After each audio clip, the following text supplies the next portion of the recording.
Hello students, my name is Ajay Sahu. To visit Antarctica now is to be a part of that history, to get a grasp of where we have come from and where we could possibly be heading. It's to understand the significance of Cordilleran force and pre-Cambrian granite shield, ozone and carbon evolution and extinction. When you think about all that can happen in a million years, it can get pretty and mind boggling. Imagine India pushing northwards, jamming against Asia to buckle its crust and form the Himalayas. South America drifting off to join North America, opening up to Drake passage to create a cold circumpolar current, keeping Antarctica frigid, desolate, and at the bottom of the world.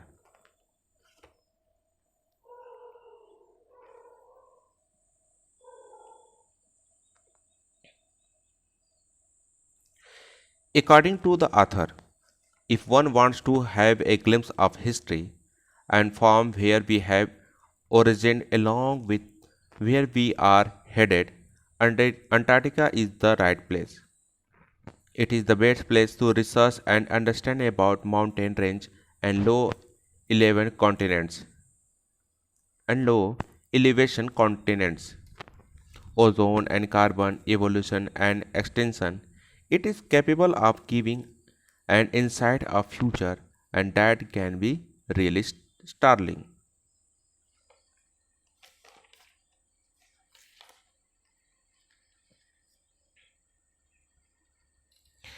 इसमें Antarctica की यात्रा करने का मतलब ये है कि history का वो पार्ट बनना, उस जगह को देखना जहाँ से हमारी उत्पत्ति हुई थी और हम शायद उसी तरफ बढ़ रहे हैं। इसका मतलब ये है कि कोडलन की जो सतह हैं और जो प्री कैम्ब्रियन की जो ग्रेनाइट की ढालों के महत्व हैं उसको समझना, ओजोन और कार्बन के विकास और विनाश इत्यादि इन सब चीज़ों के बारे में जानने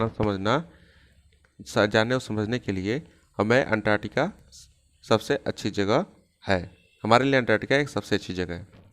जब आप उस सब के बारे में सोचते हैं तो जो एक मिलियन ईयर्स में हो सकता है, तो ये आपके दिमाग में काफ़ी बहुत सारे क्वेश्चंस को पैदा करने वाला है। इमेजिन कीजिए कि भारत जो है नॉर्थ की तरफ बढ़ रहा है, एशिया का जो ऊपर की तरफ है वो उधर की तरफ पुशिंग कर रहा है, हिमालय का निर्माण हुआ, दक्षिण अमेरिका उत्तरी अमेरिका जाकर, मतलब ये जो सारे कॉन्टिनेंट्स हैं जो इनमें बहुत सारे बदलाव हुए हैं और इस तरीके से बहुत सारे परिवर्तन हमें इस समय मॉडर्न टाइम में देखने को मिल रहे हैं।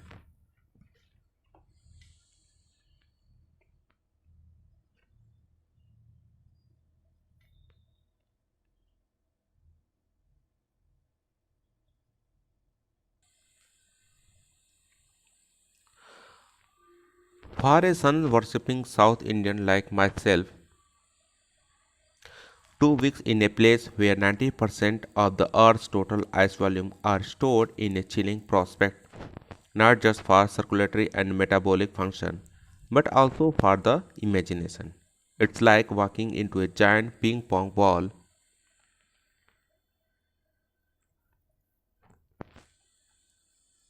devoid of any human markers. No trees, billboards, buildings. You lose all earthly sense of perspective and time here. The visual scale range from the microscopic to the mighty midges and mites to blue whales and icebergs as big as countries. The largest recorded was the size of Belgium. Days go on, and on the surreal 24 astral summer light and a obtuse silence interrupted only by the occasional avalanche or calving ice sheet concentrates the place. It's an immersion that will force you to place yourself in the context of the Earth's geological history. And for humans, the prognosis is not good.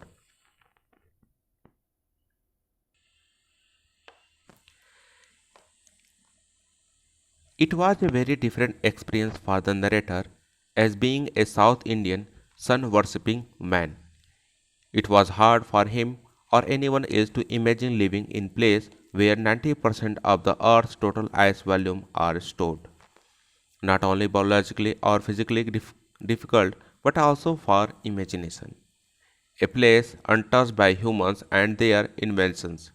It gives an experience that makes you forget about all the other things, from small creatures like midges and mites to huge creatures like blue whales and icebergs as big as countries.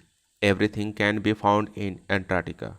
Days are never ending, with sunlight all the time falling on southern hemisphere. It is such a quiet place interrupted only by falling mass of snow rapidly down a mountain.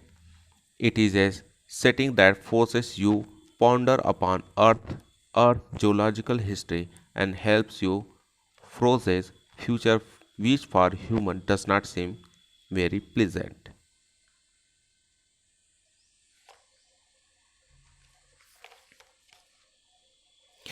Arthur जो था वो सूर्य की पूजा करने वाला एक दक्षिण भारतीय था,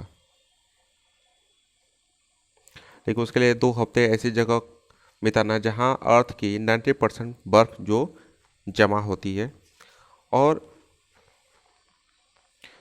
वो सोचने के लिए काफ़ी मजबूर हो जाता है उस जगह पे, क्योंकि यह एक बहुत ही एक पिंग पोंग बॉल जैसी चलने जैसा था जहाँ पे मानव का कोई निशान नहीं था, ना ही कोई पेड़ था, ना ही कोई बिलबोर्ड था, ना ही कोई बिल्डिंग थी। यहाँ पे सभी लोग सांसारिक स्वरूप यहाँ पे सबका सब तरह से सांसारिक स्वरूप और समय या समय जो होता है वो खत्म हो जाता है।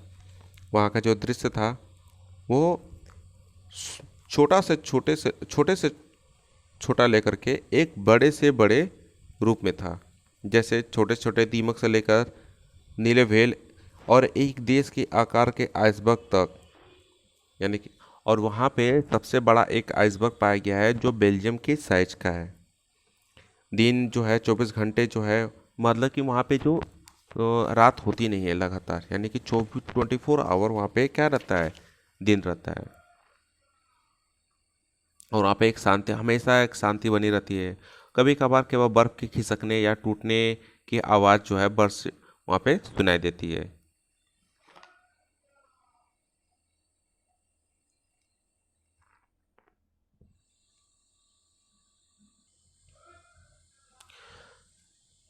Human impact. Human civilization have been around for a paltry 12,000 years, barely a few seconds on the geological clock. In that short amount of time, we have managed to create peat and rocks, etching our dominance over nature with our villages, towns, cities,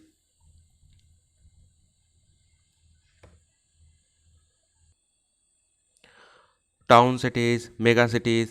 The rapid increase of human populations has has left us battling with other species for limited resources, and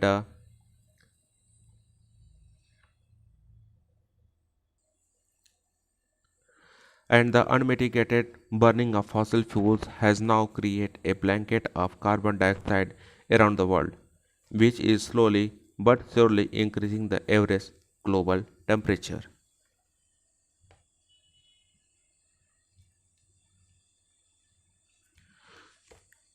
Human life on Earth has been since pretty 12,000 years, which converts into a few seconds of geological clock. In merely this less time, humans have managed to exploit each and every resource, thereby creating a chaos in the nature. The ever increasing human population is robbing other species of the necessities of survival, not to forget about the unlimited exploitation of fossil fuel that have created a blanket of carbon dioxide around our planet. It is further increasing the average global temperature, thus leading to global warming.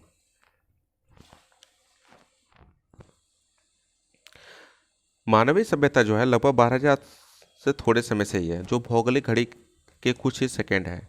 इस थोड़े से समय में हमने एक बहुत बड़ी हलचल पैदा कर दी है। हमने महानगरों, शहरों, गांवों के साथ प्रकृति पर अपना प्रभुत्व जो है जमाया, तेजी से बढ़ती हुई मानव जनसंख्या ने हमें अन्य प्रजातियों के सीमित साधनों के लिए संघर्ष करते हुए छोड़ दिया है और लगातार जल रहे जो फॉसिल फ्यूल हैं वो संसार के चारों तरफ जो है कार्बन डाइऑक्साइड का एक लेयर बना दिया है, जो धीरे धीरे निश्चित रूप से संसार के जो औसत तापमान है उसको बढ़ा दिया है। मतलब को हम देख रहे हैं कि कार्बन के द्वारा जो है जो ग्लोबल टेम्परेचर है वो बढ़ता ही जा रहा है।